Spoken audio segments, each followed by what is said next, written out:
बड़ी दिव्य और असाधारण प्रतिभा है आपकी। शायद आप वही है जिनकी भक्ति हम करते हैं, जिनके आशीर्वाद से हमारा राज्य, हमारा संसार चलता है। आपके आगमन से मेरे राज्य की धरती तो पावन हो ही गई है। अब कृपया मेरे राजभवन में पधार कर उसे भी धन्य कीजिए। आपके और आपके परिवार के बलिष्ठ संस्कार हैं, इसीलिए मैं आपके वहां जरूर आऊंगा।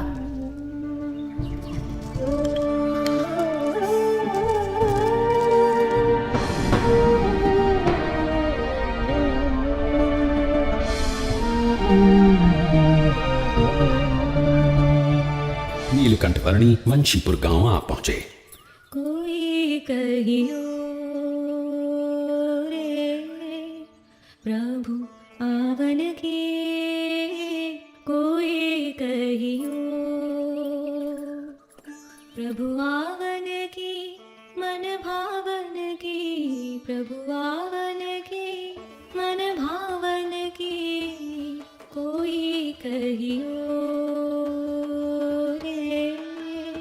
प्रभु आवन की, कोई कहियो।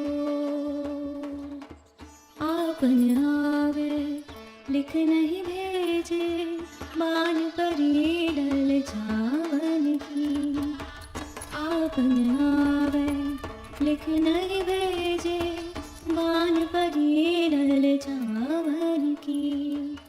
ये दो नैना कहो नहीं माने, ये दो नैना कहो नहीं माने, नदियाँ बहे जैसे सावन की, नदियाँ बहे जैसे सावन की, कोई अरे, ये महाराज पैदल चलकर क्यों आ रहे हैं? और घोड़े के ऊपर कौन बैठा है? देखो तो, महाराज पैदल, अवश्य ही कोई विशिष्ट अतिथि होंगे।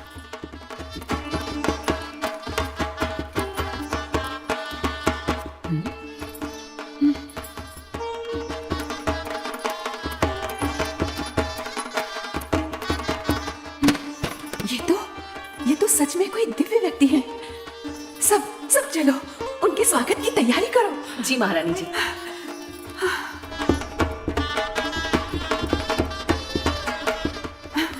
और सुनो, राजकुमारी ईला और सुशीला को भी बुला लो। जरूर महारानी जी।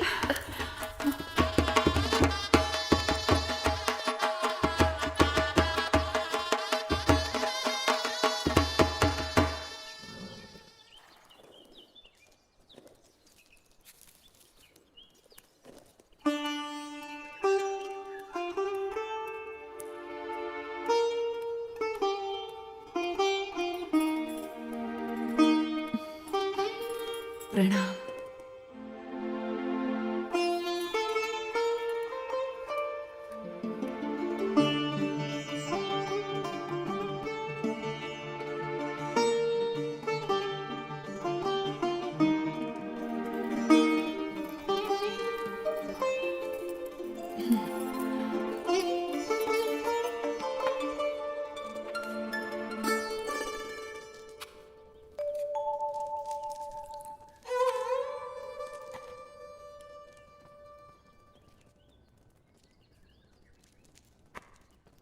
वर्णी जी, हमारे राजा धर्म पालन के आग्रही है और उसके फलस्वरूप उनके ऊपर ईश्वर की इतनी कृपा है कि उन्हें इतनी प्रतिष्ठा, इतना मान सम्मान, इतनी धन दौलत, इतना वैभव, ऐसा श्रेष्ठ भोजन, सब कुछ प्राप्त है।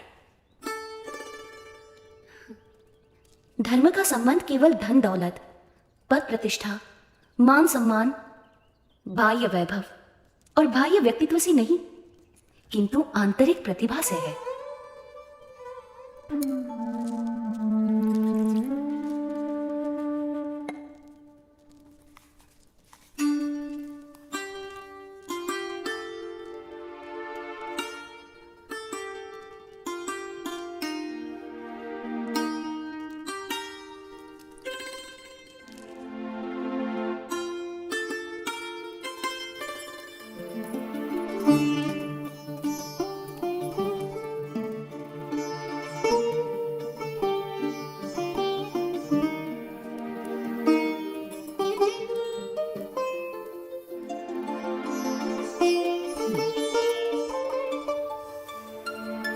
प्रभु, हमारा कोई पुत्र नहीं है।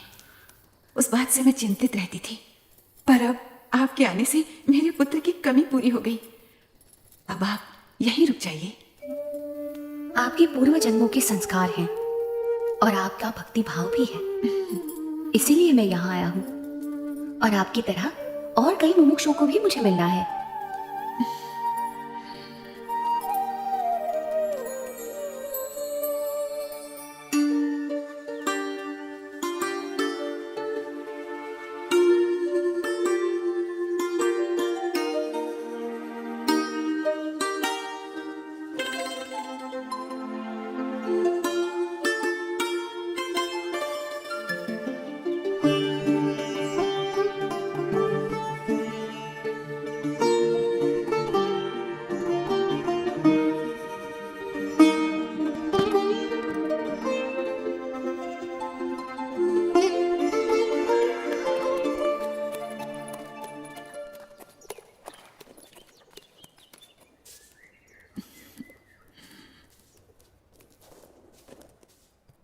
मन ही मन में बड़ा मुस्कुरा रही हो, क्या सोच रही हो?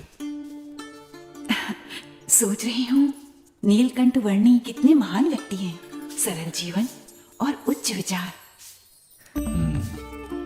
और हमारी ईला और सुशीला भी कितने भक्तिभाव से उनकी सेवा में जुड़ गई हैं।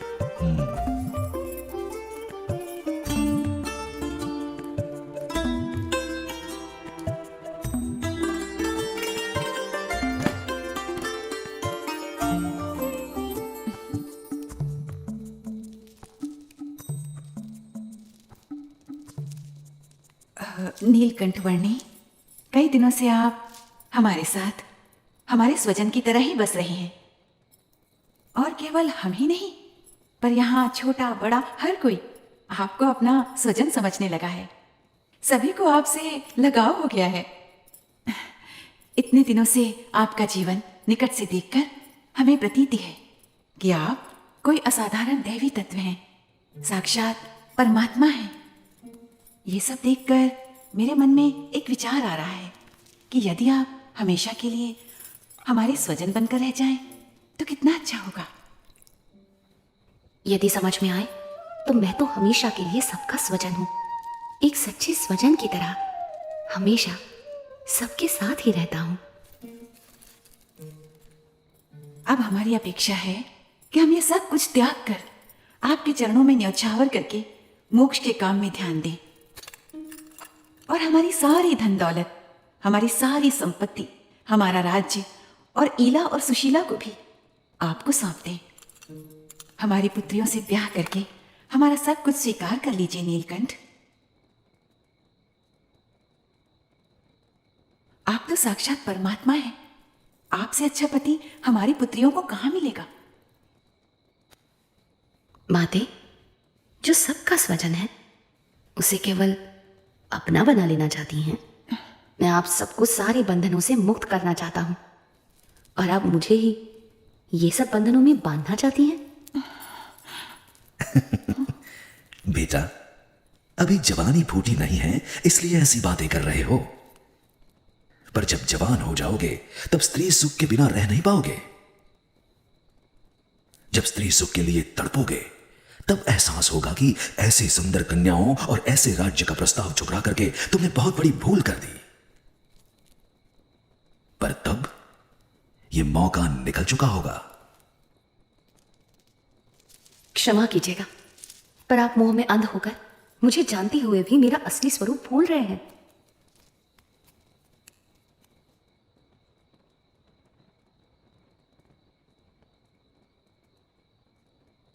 यही तो माया का प्रभाव है कि जो परमात्मा की उपस्थिति में भी आपको परमात्मा का सुख लेने नहीं देता है, और ऊपर से साक्षात परमात्मा में भी माया का भाव लाकर रख देता है। माँ, पिताजी, ये नीलकंठ वर्णी तो निर्लेप है, निर्विकारी है। ये सब मोह माया से परम सुख के दाता स्वयं परमात्मा हैं। वे ऐसे क्षुल्लक लौकिक सुखों में क्यों बंधेंगे? हाँ माँ, मोह से मुक्त होकर और हमारी चिंता छोड़कर नीलकंठ वर्णी की महिमा को अंतर में दृढ़ रखो। हाँ बेटा।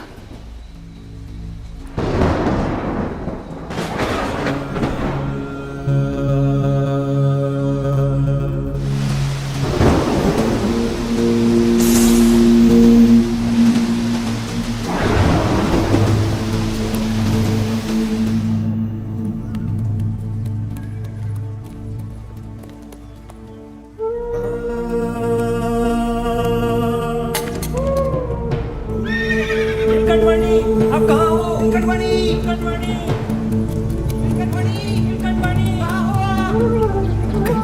नहीं भैया।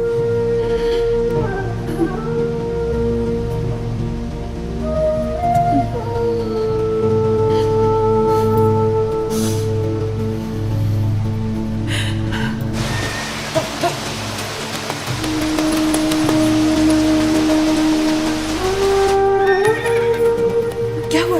नीलकंठ वर्णी मिले? सुबह से लेकर अब तक हमने नीलकंठ वर्णी को हर दिशा में ढूंढा, पर वो कहीं नहीं मिले।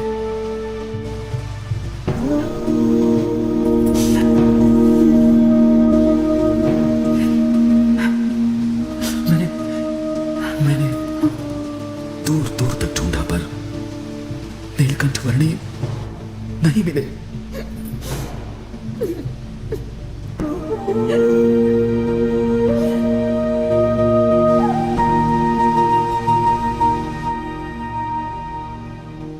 माँ, वे चले तो गए हैं, पर हमें सच्ची समझ देकर गए हैं, हमारा कल्याण करके गए हैं। उन्होंने कहा था ना कि उन्हें तो अभी अनेक मनुष्यों का कल्याण करना है। वे कहते थे ना कि यदि समझ में आए तो एक सच्चे स्वजन की तरह वे हमेशा सबके साथ ही रहते हैं। वैसे ही वे हमेशा हमारे साथ रहेंगे। हाँ बेटा।